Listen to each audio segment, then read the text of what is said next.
So the first guest of the winner's circle, we're still seeing if that name's gonna click, but the first guest of our podcast is a good friend of mine of many years, the CEO of Alpha Win, doing a huge triathlon race in New York City this year, a community leader, an entrepreneur, a good runner, and a good business leader. Tom Scherzeri, CEO of Alpha Win. Tom Scherzeri, everybody. Hey guys, thanks for having me, Oz. Yeah, so we're gonna get in some great information with Tom about racing, about his triathlon in NYC and his races around the country. And we're also gonna talk about some great business advice that Tom will give us. So we have a great guest today. And Tom, we'll start with, who are you and what is your product? Well, I'm Tommy Scherzeri. Thanks for the wonderful intro. Of course. I've known Ozzy. We grew up together. Oh yeah. Since the 7th grade. And I organize races, triathlons, and running events around the country. That's my job. That's my trade. So between that and doing a little bit of that myself, that's kind of what I'm up to these days. Yeah, so Tom is in charge of huge races across the country, and he's got a great business mind, and it's a great insight for us as viewers here. So, Tom, tell us a little bit about this triathlon in New York City. What have been some of the challenges of planning this event, and what are some things you're excited about moving forward with this event? So as you know, I'm putting on a big race in New York City. It's hoping to have 2,500 people for a triathlon, which hasn't been done in a number of years. The challenges to put on anything, any event are difficult. If you put on events, you get that. In New York City especially, it's just everything's harder. So you're looking at permits to be 100 times harder than the normal event. You have your costs are a lot more than a normal event, and then of course just going through all the hoops that are to get to that finish line, as they say. Literally, literally. Yeah. I like that pun there. Yeah. So Tom, tell us why you chose to do racing as your kind of field instead of any other company. You could have done anything else. Why did you choose to put on events on? Well, I like I've always been a runner. I love to run. I love endurance sports. I love watching people achieve their dreams. And even in this small scale, it means a lot to people. So coming from a background of endurance sports, and my family's always been very into it. Just tried to build this business, expand it, and I love each and every day of it. I mean, everything's hard. A lot of times it's hard. It's early mornings and late nights. Absolutely. But it's something that's very rewarding. That's why I keep doing it. Tom, why don't you tell us about how it's like being a CEO of a small company, and what can someone expect that wants to become a CEO of a company?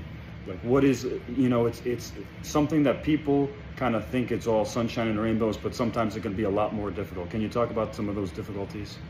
Yeah, I think it's not sunshine and rainbows ever. I think that's the biggest thing. It's difficult because everything falls on you, right? So you take credit for the good things and the bad things, I always say. So if you have a small team, you're doing a lot of work yourself, and then of course you're trying to live your life and build your business. It's always everything kind of falls on you. The responsibility falls on you. You're staying late and getting there earlier than everybody else. It's your responsibility as a business owner. It's not really because you're a CEO doesn't mean you go and you go home early and you get to go for a bike ride in the middle of the day. Yeah. It's not the same, especially for a small company and something you're trying to build. It's everything. Tom, out of all the towns and states that your company operates in, which one is the best for business in your opinion? Which has the friendliest business environment? Is it New York City, Florida, California? Which of those areas have treated you the best in your opinion? So actually, we do a race in upstate New York, and we do a couple races up there. It's Lake George, New York, and Bolton Landing, New York. Of course, my hometown Saugerties treats me very well. Absolutely. But I'd say that upstate New York races, primarily Saugerties, Lake George, and Bolton Landing, have been very nice to us, supportive of events. They help us in whether it's financially to helping us find the right employees to work the events. So I think it really upstate New York, I'd say. Upstate New York is a great place to be. Yeah. Upstate New York. Yeah. We're local upstate New York boys, so that's always great for us Yes. to represent upstate New York. And tell us the future. You have like the future plan for this company. I mean, I'm sure you want to grow it as big as it can get. Are you looking at buying some more races, expanding to more places? Like, what's the game plan? I'm looking at buying more races always. I'm always looking to acquire. It's always when I talk to other race directors or people in the industry, it's the first thing I say is, if you know of anybody's looking to sell. Yeah. I'm looking to expand for sure. My goal is to take a company that, right now I produce 12 events around the country, and let's say 4 or 5 of them are bigger events that are really, are well known in their own areas. I'm hoping to expand that into, maybe doing 10 bigger events, or, and just making sure that they're all solid races rather than running little races. I want to run big races. So Absolutely. that's my goal. No, that would be awesome. And that's a great. I mean, the races, I've already participated in some of Tom's races. They're great races. I would totally recommend, if you're in the area, sign up for one of Tom's races. I mean, it's a lot of fun. It's a good time. Now, Tom, tell us a little bit about your sports fandom here. Jets fan, Knicks fan. Yeah, I'm a Jets fan. He's a Jets fan. Jets and Knicks, which shows that I'm not a bandwagon. Yeah, I think that some people are Knicks fans as of this week. Yeah. I've been a Knicks fan my whole life, and a Jets fan my whole life. When they win the Super Bowl, we can pull this video back out. Yeah. He will have the receipt here. Exactly. He'll have the receipt here. So I mean, I love anything to do with sports. Sports are my passion. It's everything. It's a great metaphor for the rest of your life. Just looking back on my life, everything I do has to do with sports in some way, whether I'm coaching, Right. or I'm doing my own sport, running, or I'm hanging out with people playing some sport like basketball or something like that, or I'm in my business for triathlon and running, and it just never ends. What I'm watching TV is sports. Everything is sports. 100%. It's so funny how that is. It's true. And if you like sports and business, this is the place for you. Shameless plug there. Yeah, so yeah, Tom, tell us your World Cup picks right now. France versus Spain is one semifinal, and then the other one is England versus Argentina. Who are your 2 picks there? All right, so I've said the whole World Cup, that the World Cup, the way that they draft and put people into different groups is a little bit rigged. Yeah. No. We don't want that. They've kind of we'll cut that out. put it so that Argentina and France are kind of inevitably going to be in the final again. Right. But that had the most eyeballs. certainly last time. Spain and England are 2 very hard opponents for those 2 teams. Very good team. Argentina did not easily beat Switzerland. They're not, in my opinion, as good a team as the rest of the teams in the World Cup. They may have some key good players, or they're more experienced, but they're not as. I don't think they're as talented as some of the other teams. Right. If I was going to bet on it, I'd probably bet on the favorites, because you always had bet on the favorites. For I sure. don't bet, but I'd probably bet France I'd make and some Argentina, money betting. I'll tell you. And then perhaps I would say that France is probably the favorite to win. The whole thing. Yeah, And that's then, fair. but I think that England would be really awesome to see That them would back be in the awesome. final. That would be awesome. I am going to the World Cup final, so it's gonna be. Tom is it would be going to great the World see Cup that. final. So either way, I mean, England or Argentina is fun either way, right? So, Yes.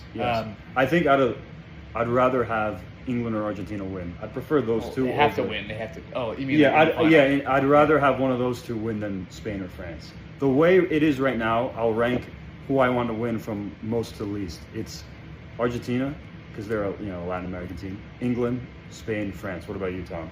Who would you like to see win most and then the least? I think that if I was going to, I really hate England. Yeah. But it would be cool to see. It them would be cool do to see. something. They've had a long culture drought. Would be fun. Yeah, 60 years. I don't hate England. I just hate the soccer team and how when we play them, they treat us like crap. That's true. They treat the U.S. like they never even touch a soccer ball. I know. So when the sport is growing in this country, it is growing. So I would say that, and I really don't like the French. Yeah. I can't root for France, No, but you can't root for they're a good team. Of So course, I would they're a say great team. either like Spain or Argentina to win. Sure. I've always been a Messi fan, so it'd be cool to see him get his Absolutely. second. He's really. I watched the game there the other night. It's when he touches the ball, the whole game changes. He doesn't touch the ball very often. Right. When he touches the He's ball, 39. the whole game changes. It course. opens right up. So I would like to see, really anybody in that final would be fun to watch. Whether it's Spain, Argentina, any of those. Really, any of those four could win the World Cup. Yeah. They really could. And I'll say this: they're going to be great semifinal games either way. Mm-hmm. Those are going to be two great semifinal games because Spain and France know each other very well. They played in the Euro final 2 years ago, and England and Argentina have like a World Cup rivalry going on. Huh? You ever heard the handed guy? No. The Diego Maradona, the okay. 1986 World Cup, Argentina beat England with a handball, basically. Really? Yeah. Huh. Yeah, so no, I haven't heard that. I'll put like a picture of that for everyone watching there. So this will be two great semifinals. Well, Argentina definitely has the refs on their side, as we all know. Yeah. No, I mean, people have been telling me that. Probably should have lost to Egypt. Do you believe that it's rigged for Argentina? I think that there's, in any sport, and it's, some people are getting in trouble for this, but in any sport, I think that there's certainly the refs or whoever it is, certainly pushes a certain agenda. Perhaps, Messi gets better calls than we would if we were in the World Cup. Right. It's just going to happen. I may owe my girlfriend an apology because I was telling her there's no way it's rigged. But I'm not she sure says it's rigged. everybody's been telling. She says that everybody says it's rigged, and I don't think it's rigged. Well, I think anything's rigged, especially with the betting that's going on right now. Sure. There's no way that everybody's just clean. Yeah. If you talk to anybody, pretty much throughout life, especially in business, they're going to take advantage of you. Yeah. If you have anything going on, people are nicer to you because you have things, or because you can help them out. Yeah, exactly. Yeah, exactly. You can help them out. Why is it any different when it comes to sports and sports betting? Sports betting has been so prevalent in every sport. You watch TV and all you see is sports betting, right? It's true. You can bet on politicians now, what they'll say. 100%. It's really the worst thing about sports. It's ruining sports, and there's no I know, way. You see it if you watch like a UFC fight or an NFL game, it's like just right there. It's like right on the field. It's just there's front and center. The top athletes are the ones that are promoting it, in commercials. I don't know how they let them do that. Right. It just never ends. You can't watch commercials. You can't watch. Everything is FanDuel this, FanDuel that. Let me ask you a quick question here. If you were Dave Portnoy and they offered you, hey, promote this gambling site, like, would you take the money? I don't know who Dave Portnoy is. That's the guy that reviews the pizzas. Okay. Have you heard of that guy, the Barstool Sports guy? No. So he's basically a guy who got famous reviewing pizzas online. Oh, that's awesome. Yeah, is that funny? That is a cool job. Yeah. Well, he built Barstool Sports. I'll take what I said back. I would rather have that job. I would rather review pizzas. Yeah, we could review some pizzas too. That'd be awesome.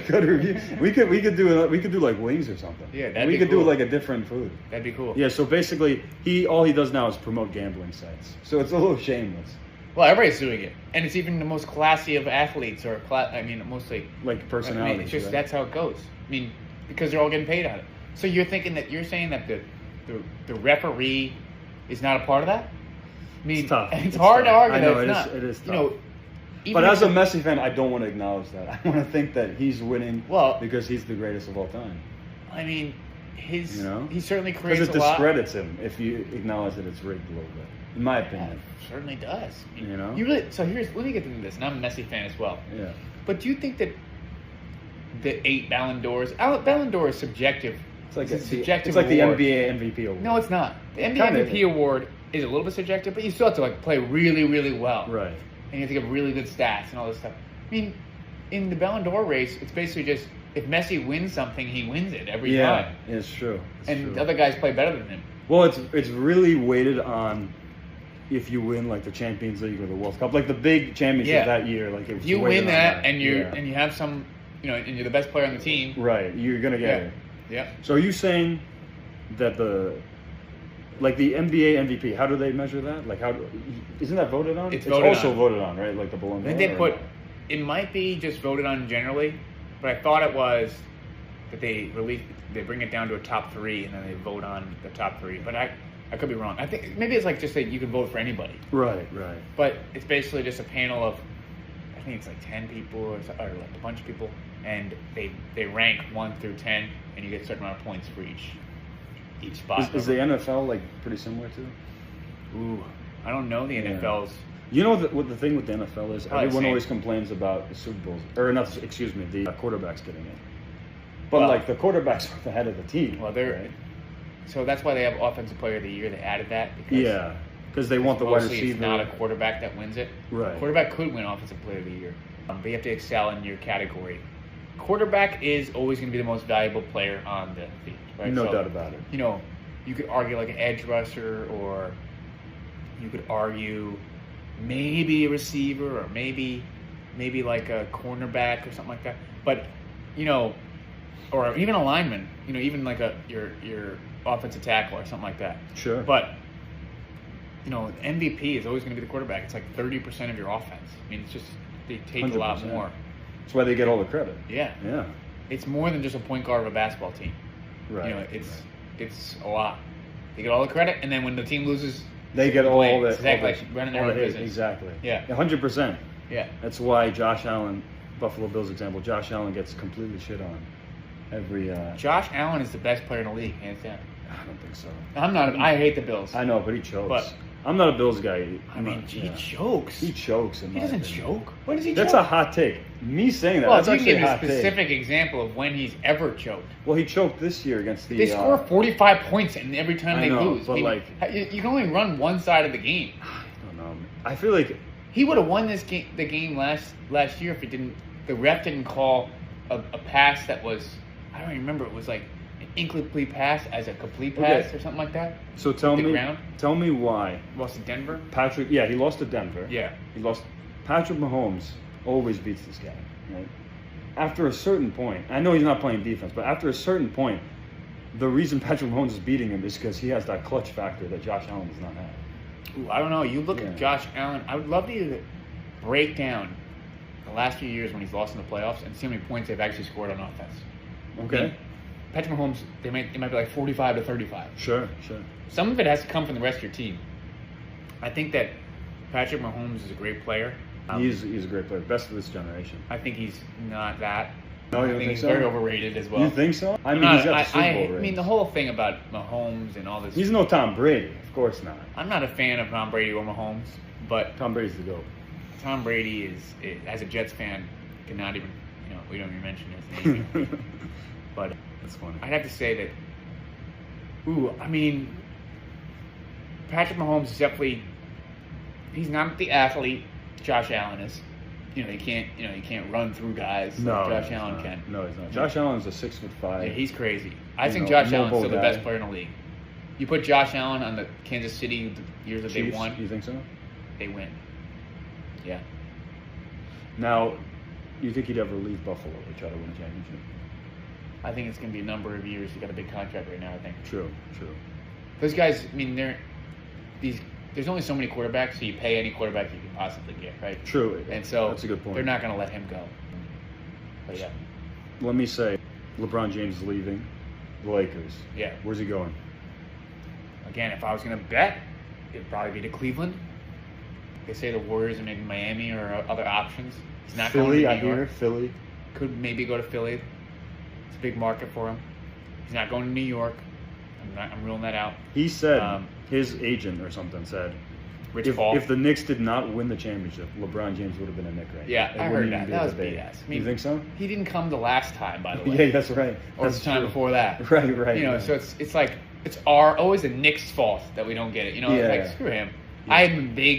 I hate LeBron James. I've always hated LeBron James. I respect his game, but I've never liked the way he presents himself. He's a classy guy. He's a professional. Right? He doesn't cheat on his wife. He's a great guy. But he is. He's a loyal man as far as we know. But the way that he, he's just the center of attention all the time. It's hard to be as a Knicks fan like LeBron James. I mean, you have to hate on him. You're required as a fan of the Knicks to hate on LeBron. Do you think that they would have, if they didn't win, gotten LeBron James? No way, right? There's no way the Knicks. I think that there might be a shot, but again, I don't think if he would have come to New York, he would have come to New York. If we had lost in the finals or lost in the conference finals, would he have come to New York?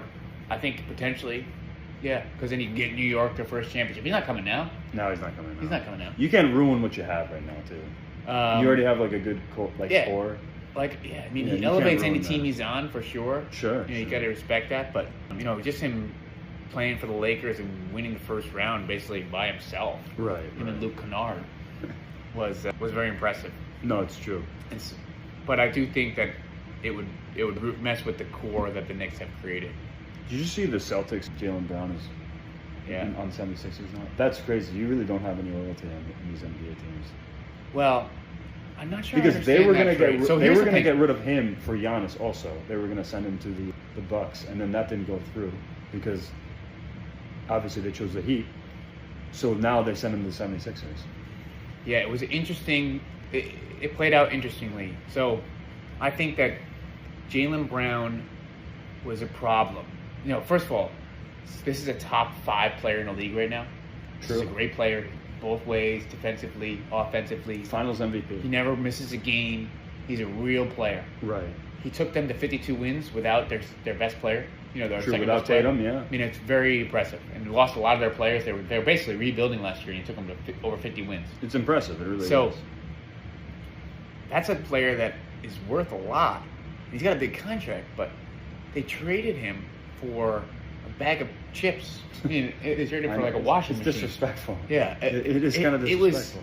It was surprising. You have him on the table for Giannis plus 2 picks. They wanted Jaylen Brown, Giannis, and 2 picks. Right. I'm sorry. They wanted Jaylen Brown and 2 picks for Giannis. Mm. And they also wanted Hugo Gonzalez, which is a guy on the Celtics. They wouldn't give up Hugo Gonzalez. Right. So, that trade didn't happen for a guy that's a top 3 player in the league. And then they trade him for Paul George and 2 picks. And, I mean, it doesn't make any sense. It didn't make any sense. Paul George's contract is terrible. It's still a terrible contract. He's not the same player he used to be. Paul George gets traded for He gets hurt all the time. It's crazy. He's just not that. It doesn't make any sense. The Celtics made a terrible decision there. They could have. No. If you want to trade somebody, because here's why they traded him. They traded him because first of all, he didn't like the fact that they tried to trade him for Giannis. Right. Of course not. And secondly, they didn't. He's on like the streaming platform saying all kinds of stuff all the time. Is he on like there? Twitch really? or something? Twitch He streams. Yeah. Oh, does he really? And he just says all kinds of crap, and he's just a problem. He's just a cancer in the locker room. So that's why the Boston Celtics wanted him out. Yeah, they want him out. So if you want him out, great. Sure. You have a big contract. He's a great player. Get more than 2 picks and Paul George for him. 100%. What could they have gotten for him? I think a lot of teams would trade for him if they had enough time to do it. But who knows? Like we're saying, Finals MVP. I mean, this guy proved himself to be a great player. He is a great player. He's a great player. Yeah. All right, guys. That's the podcast. Great host here. Great first host here, Tom. And there's a lot more coming. There's a lot more where this came from. So first episode done.